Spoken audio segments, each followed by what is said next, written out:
Peace, something we are all seeking and yearning for. Peace, something we were once indigenous to. Peace, something we have lost along our way. Our way to obtaining knowledge of self. The knowledge of our ancestors who were removed from their natural state. The knowledge of our people who refuse to be oppressed. In our journey, we lost our grip on peace. In a society of pressure, stress, and traumas, we have become comfortable with holding on to the burdens of fear and anxiety, family secrets buried in our DNA. Change within is our only way back to peace. Peace in our communities, peace in our families, peace within ourselves. A major change in our thinking, in our actions, in our existence is needed. A non-negotiable change. Welcome to the revolution with Sister Talibah. This is an injustice.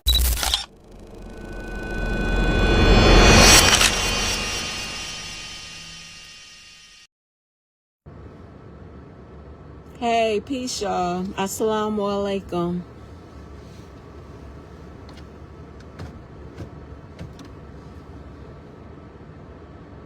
I decided to come live on Facebook because I couldn't go live on Restream because of the Amazon something or another outage that is affecting like Zoom, everything. Anything in regards to communication, it appears that it has affected. So I came on to see if I could go live on Facebook. So that's what I decided to do. And so far it looked like it's working. So I'm going to just go ahead and get right into my topic.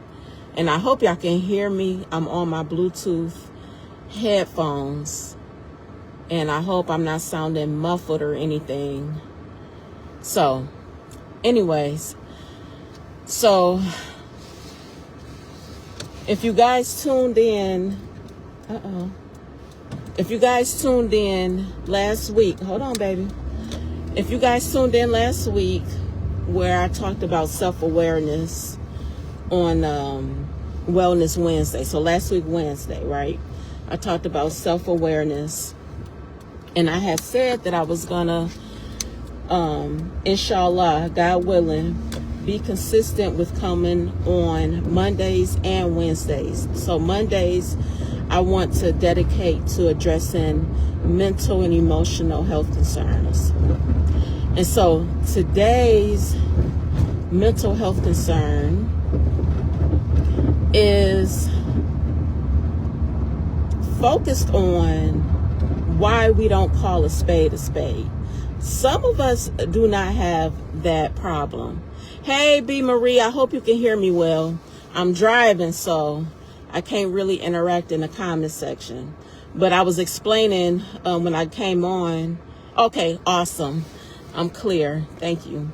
I couldn't get on Restream because it's down. It's a little outage going on. But anyways, so some of us have an issue with calling a spade, having honest communication with each other, right?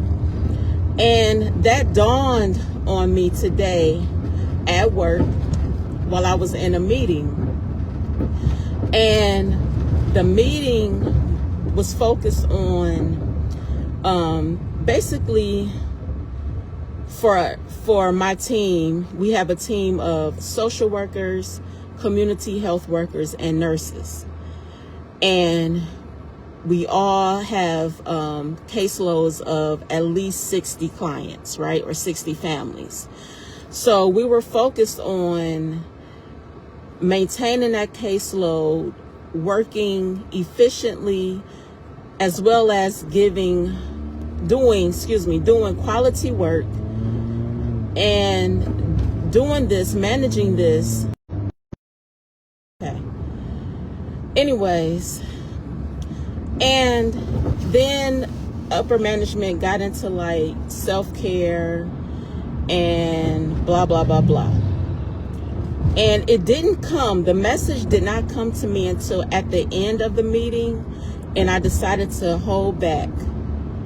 and say, okay, I'm going to address it another time. But at the very end of the meeting, where they were like, okay, no more questions, we're going to go into like this, do this like a little meditation exercise, right? And I was like, you know what?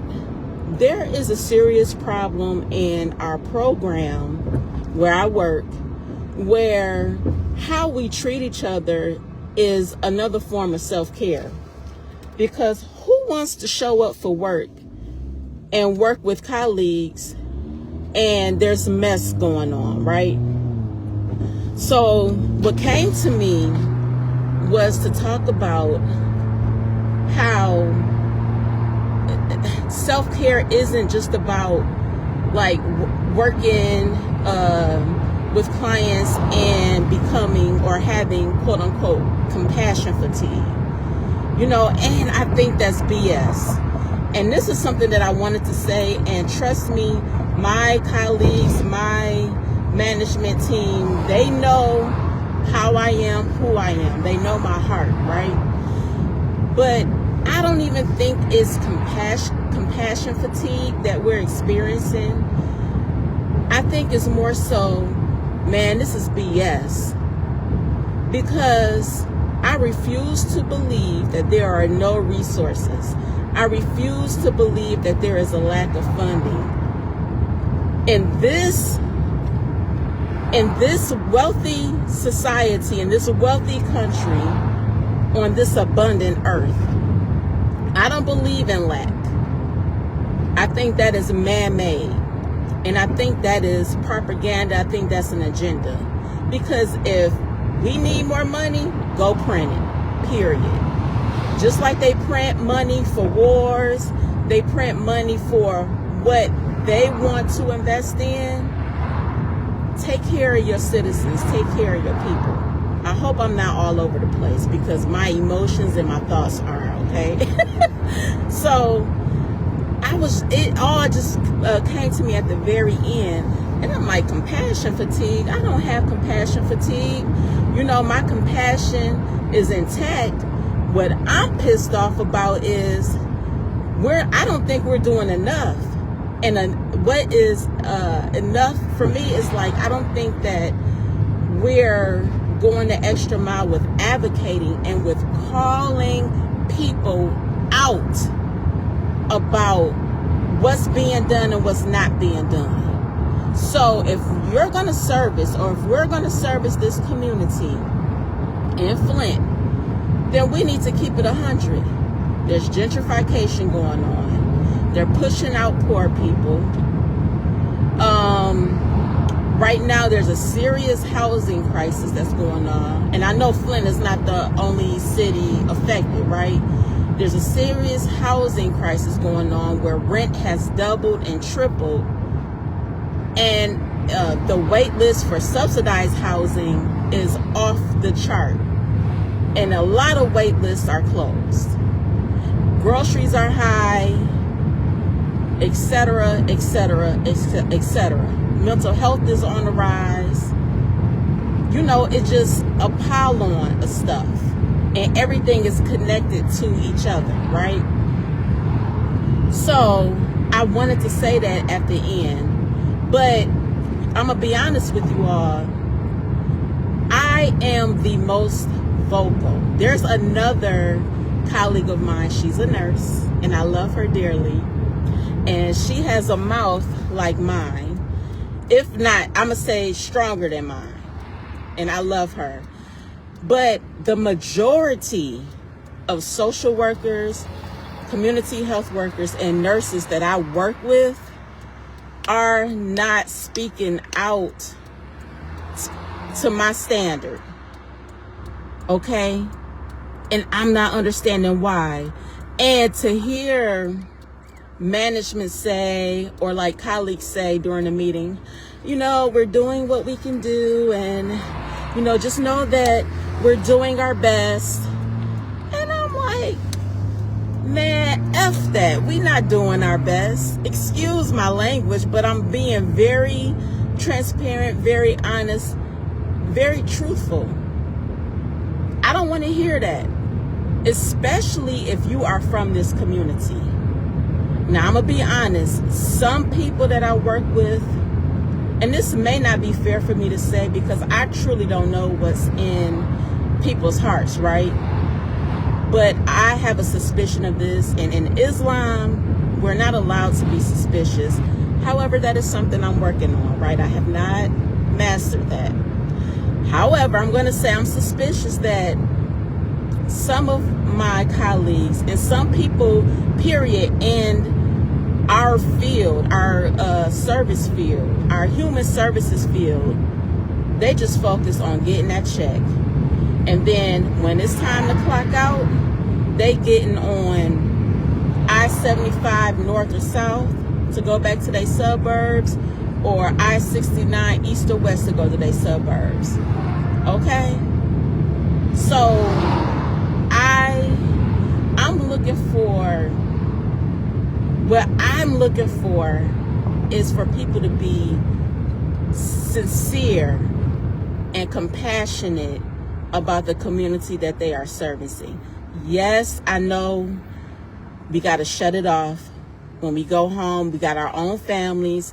We got our own health to stay in tune with, our own families to stay in tune with, all of that. But when it comes to the issues, at least on the clock, sincerely give a damn. That's what I want. And it frustrates me that no one else is speaking like I'm speaking, or like my other colleague strongly speaks. It really frustrates me. And it frustrates me to see people just say, to be mediocre about the situation, like, oh, well, we can just do what we can do. Nah. Nope. I'm just not with it. So I was thinking about this, and then I began to reflect.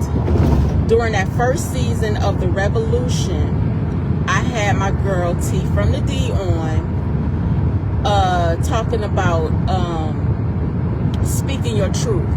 And T from the D is a prime example of a person that's going to say what they going to say without hesitation. She not going to sleep on it. If it's some conflict, or if it's something that she feels like something needs to be cleared up, she gonna come to you as a woman, not in a disrespectful manner, but she gonna come to you firmly. And I mean, I love that about her. And like I've said before, I'm still working on that in my personal life. Professionally, I got it down, but in my personal life, I'm still working on that. But I love that about her, because honestly, when you have a free voice like that, a balanced free voice, that is healing.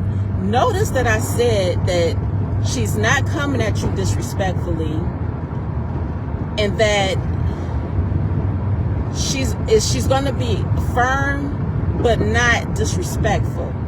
So it's a balance. You know, we need to have a talk.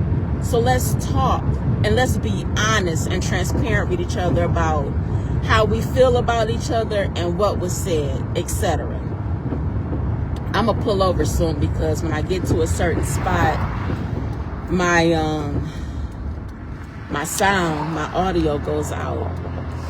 So I hope it doesn't go out right now. But that's what I want. And you know, at the end of the day, I have to focus on myself. I have to focus on my intentions, what's in my heart, and I have to be true to myself.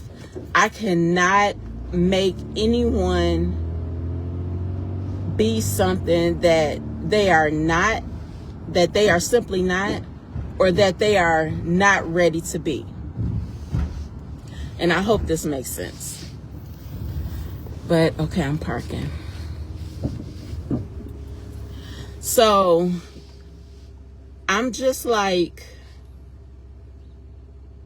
I'm just, I think this is an issue with mental, a mental thing, an emotional health thing. Not saying anything bad, but I mean, why do people bite their tongue? Why do people swallow what needs to be said? A lot of people are afraid to speak up, for truth. A lot of people are scared to be honest about their feelings because they're more concerned about hurting someone else's feelings. And then that does harm to ourselves. You know what I mean? So I am just, wanted to get that off my chest. Uh-oh. I done dropped my glasses. I should have never took them off. But, yeah. So I just was like feeling frustrated.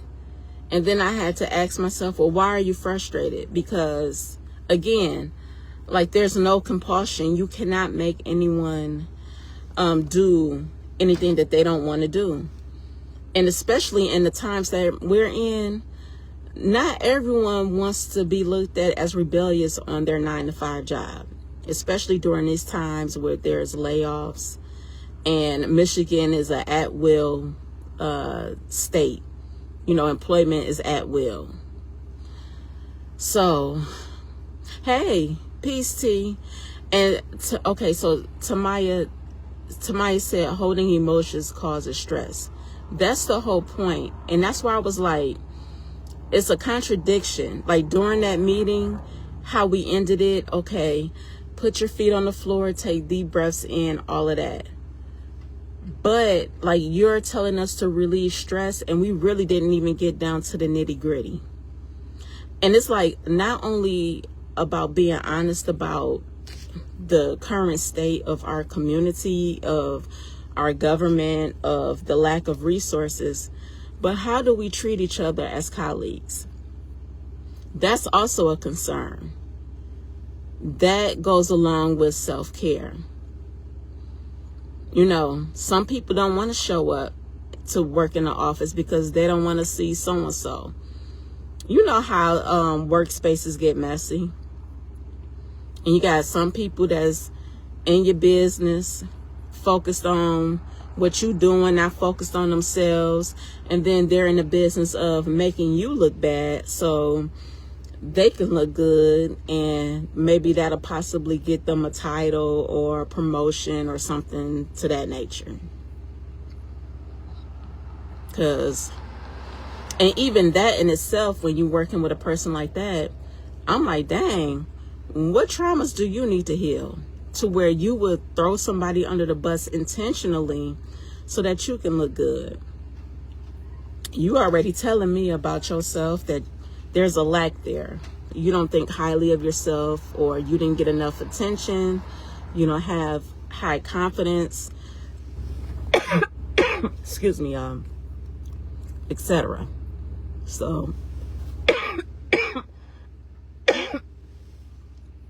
sorry. B. Marie says, glad you came on to talk about mental health. Gucci Mane and Keisha talked about his mental condition on The Breakfast Club. I haven't watched that, but I will. Yeah, on Mondays, I'm focused on mental health. And then Wednesdays is more so like the solution, right? Wellness Wednesdays. And I mean, mental health, it ain't going anywhere, especially in the society that we live in, because our society is set up to where we're just going to drug you to death. We're going to drug you so you won't feel, how you really feel, how you authentically feel, and how you have a right to feel. Instead of getting to the root of the depression, of the anxiety, of the stress, of the whatever, just take this pill so that we can numb you. And then you could just walk around like a robot, or you could walk around like a zombie and not feel anything. That's not cool at all. So, and like overall, going back to that meeting, when I'm listening and I'm like, I feel like a lot of us professionally, and not even just like at my job, but just professionally, because it is overwhelming out here. Some of us are checking out. Some of us are turning into robots. And I have hard cases where I'm like, I don't want to tackle this today. Especially if the client is not willing to tackle it themselves, or to go deeper, it may be that they have done everything that they could do to their capacity, and they're done. They're tired. They're through. It's like, you know what I mean? So it's like, somebody please come take this load off of me. So my wish, my prayer, my meditation, what I want to affirm and declare is for our community to be honest with themselves, even if it's the ugly truth. All of us have something just with ourselves alone about ourselves that we have to face, that we have to admit to, and that we avoid. I am one of those people, like, to sit with yourself, to like sit in something that you have to deal with, that you cannot afford to be distracted from. Man, that's a mind F. That's why I know I'm jumping all over. Y'all forgive me. But then that leads me to talk about self-forgiveness, which is something, in my opinion, that is never promoted in our culture, is the forgiveness of self. But I want us to truly be free enough to be honest with ourselves first, and be honest with each other. And the honesty may make you cry. It may make you feel a certain type of way. It may trigger you. But what I say about triggers, what I have learned with one of my spiritual teachers have taught me, is that if something is triggering you, you need to go and heal it. Period. That is something. If someone is triggering you, that someone is sent to trigger you on purpose so that you can address what you need to address within yourself. So that's how I look at people or situations that are triggering. Like, I need to sit down and I need to figure out, why is this causing such a reaction within me? T from the D said, in Detroit, the grandson who unalived his grandmother, then himself, the family didn't seek help for him. And that's, Tamaya, I think, so culturally, for Black people, African Americans, I think that there's still like a stigma there about seeking mental health resources, but I feel like we're getting better. However, especially for our children, there's a fear there, because it's like, what are you going to diagnose my child with? And if my child has a diagnosis, then what did I as a parent do wrong? That's my opinion of why some of our people that are parents avoid seeking assistance, that type of assistance for their children. Peace, Nell.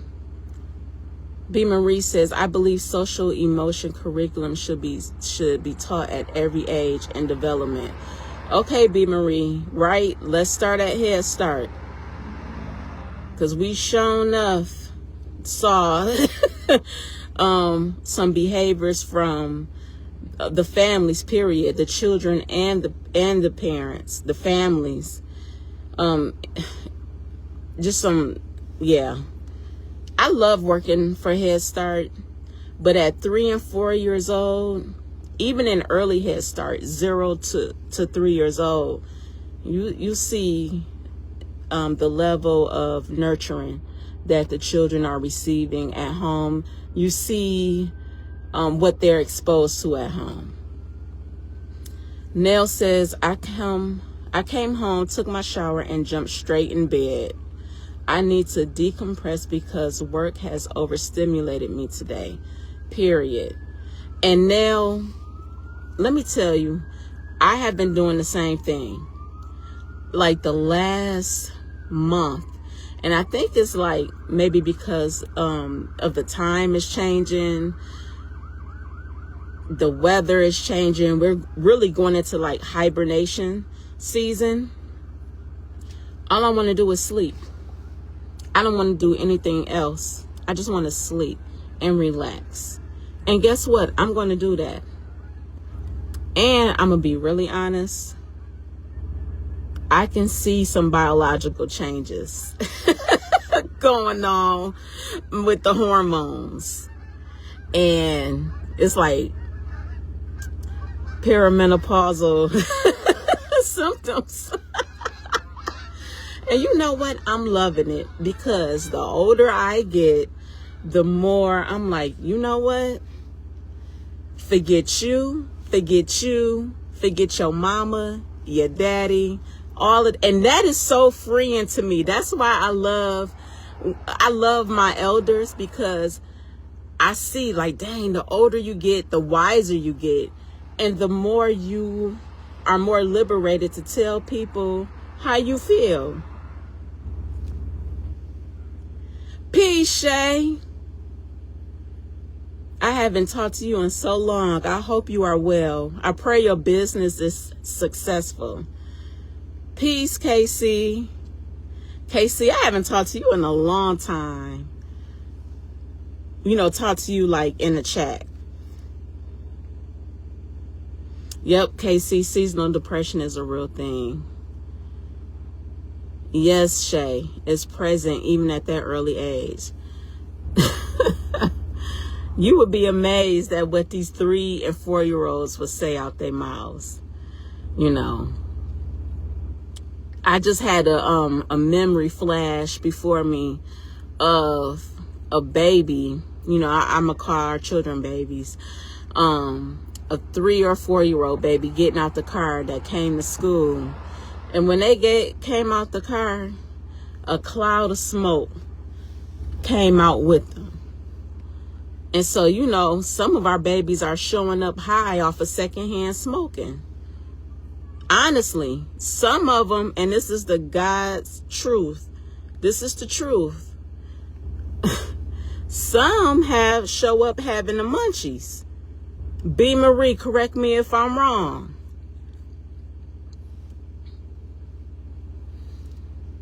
So yeah, I could tell y'all story after story after story. This one little boy, and I don't know, I hope I'm not getting off a topic, y'all, but this one little boy, when I worked at Summerfield in Flint, he was grown, and you could tell that he hung out with his parents, right? His mom and his dad and their friends, because this little boy asked his teacher, and I can still remember his name, asked his teacher while they were eating lunch, or was it a snack? I can't remember, but they were having biscuits and honey, and asked his teacher if she's ever had honey all over her body. I was like, what? You got to be careful what you expose your children to. You, thank you, B. Marie. Oh, man. And this little boy, he knew some things. And I was like, oh, God. What conversation did he overhear his parents talk about? You know. And unfortunately, a lot of our children are over-sexualized, too. So, yeah. But, yeah, you know, I'm not going to stay on here long. I just wanted to come on here and talk about our inability as a collective to call a spade a spade. Why do we hold on to that fear? You know, why do we stay stuck in that? We got to start practicing telling people the honest to God truth, personally and professionally. Because if we don't, we just swallow it, and guess what? It becomes stored in our body. It becomes stored in our cells. And that's just something else down the line that we have to heal from. That might sound corny to some people, but I swear that's the truth. And you know how I know? I'm going to be transparent. It's been too many times where I have mentioned something that happened X amount of years ago to my husband, because I didn't address it right away. Remember when 6 years ago you said this? And I'm holding on to resentment. And he looking at me like, are you serious right now?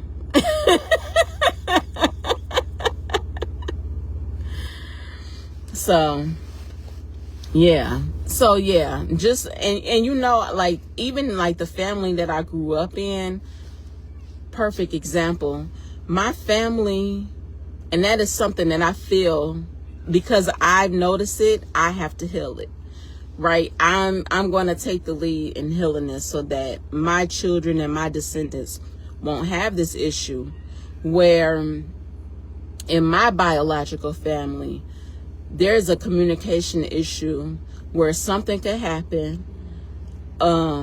You can offend someone unknowingly, and then the person will stop talking to you for days, weeks, months, and even years at a time. So that's not healthy. And I grew up like that. And I can trace that behavior back to my grandfather.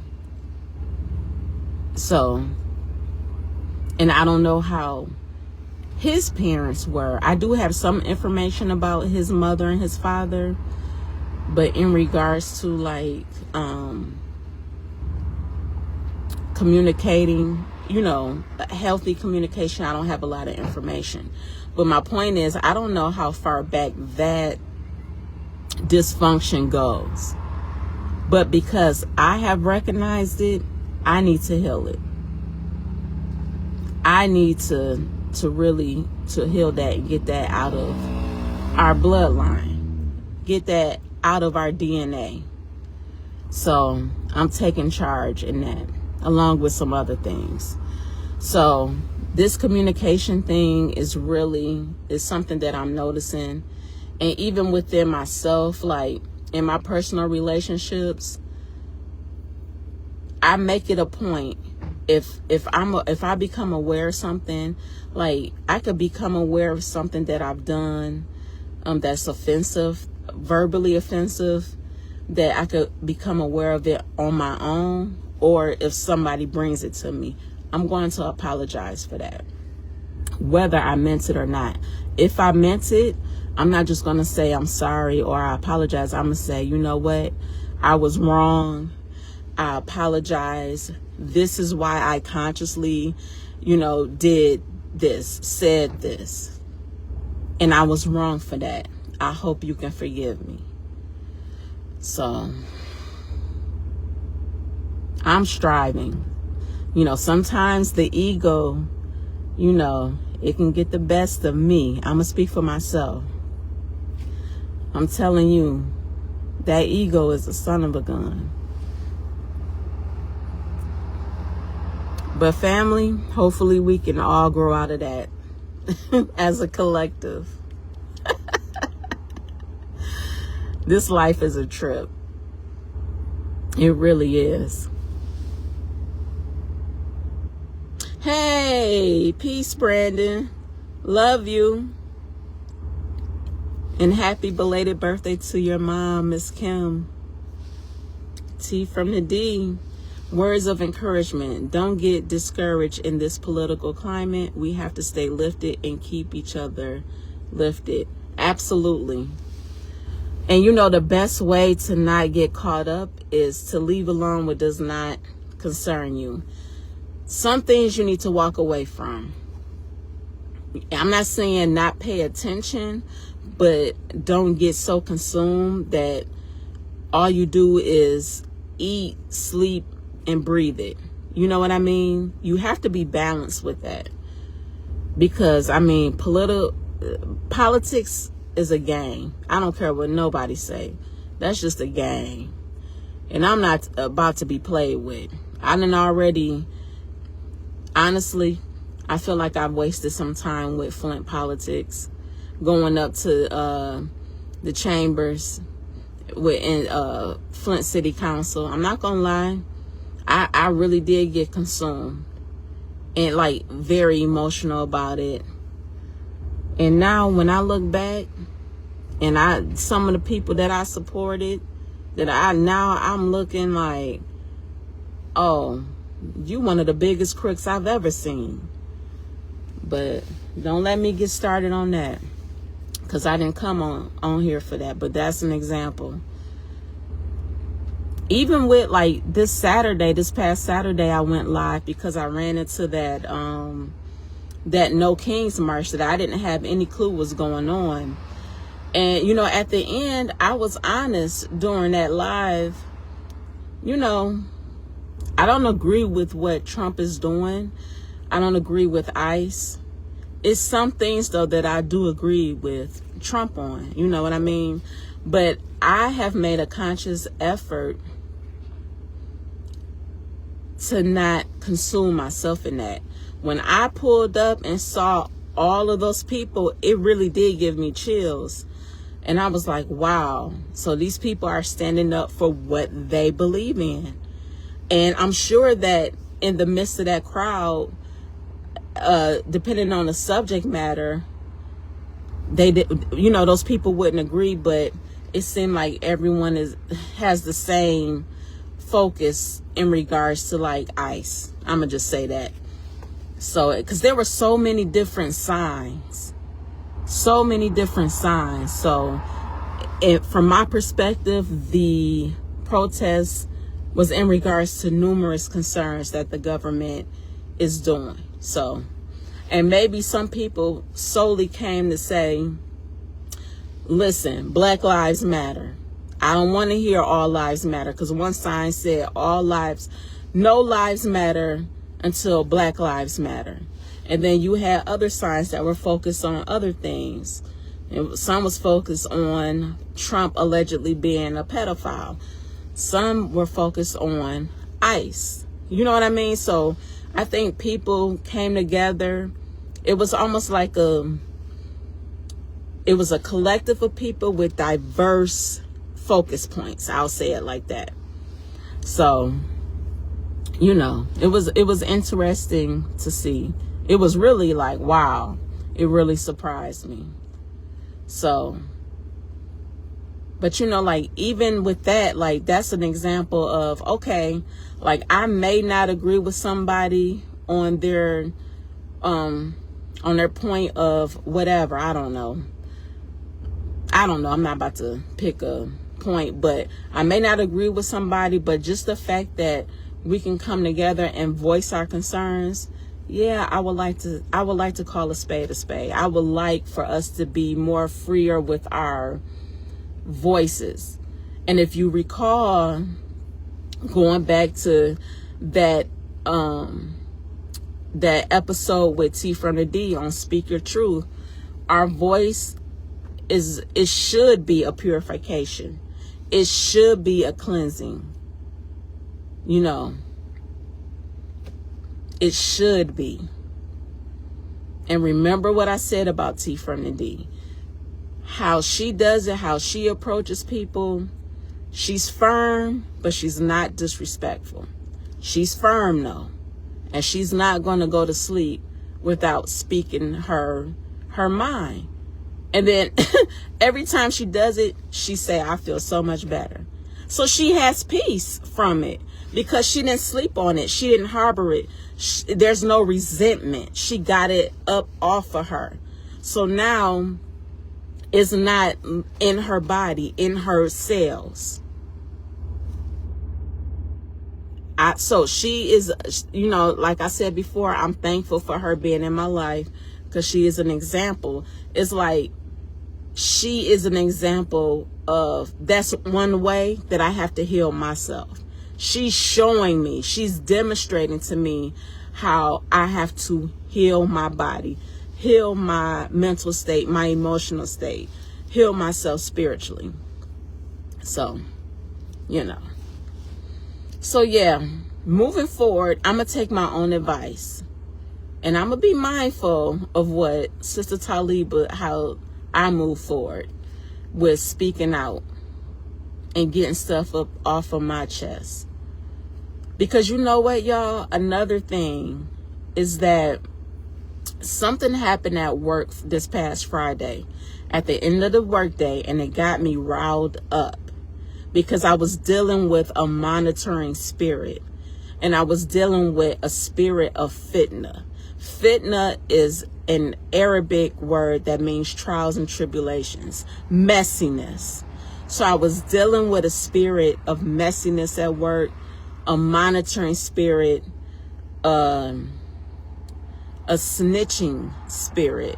You know, someone that, you know how somebody is like watching you and trying to find the bad in you, and you know what I mean. So when I tell y'all that I got so upset, and I'm noticing now that when I become angry, I get really, really hot. Like my insides get so hot, and my hands start to shake, and my heart is pumping, and then it took me, I want to say, it started around like 4 o'clock Friday afternoon. I got home. I get off at 5. I got home. I think it might have took me over 2 hours to calm down. And when my body finally relaxed, I was like drained. I was exhausted. So, and I'm not going to lie, it scared me because I'm like, what am I doing to my body? That stress hormone, is it called cortisol? I don't know if I said it correctly. What am I doing? Like, why am I so quick to become angry? Why can I control that? In Islam, there's a step, there's a process. When you become angry, there are steps that you take. And I did not follow that one step. Like, I completely forgot about that whole calming down process. And when I got home and I told my husband about it, he was like, so you didn't do A, B, C, D? And I said, I forgot. And that's kind of scary because, like, that's part of my faith. That's part of my lifestyle. So, but you know, I got that angry.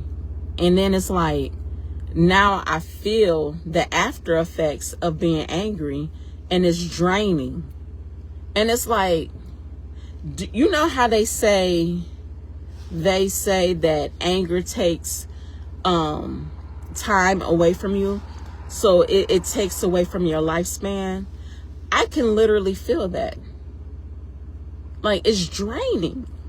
And it's another example of, you have to be mindful of what you keep your attention on. I hope I'm making sense, and I hope this is all tying together, because y'all know how I am. Like, my mind goes and goes and goes, and like when I think of one thing, it goes to another and another and another. So yeah, but I appreciate you all for tuning in for this Mental Health Monday episode. Again, I said this at the very beginning. I tried to go live through Restream, but because of the outage with Amazon that is affecting a lot of other entities of communication, I was unable to. But I was like, you know what? I'ma still go live, boo. I'ma just do it on Facebook. So, and that's what I did.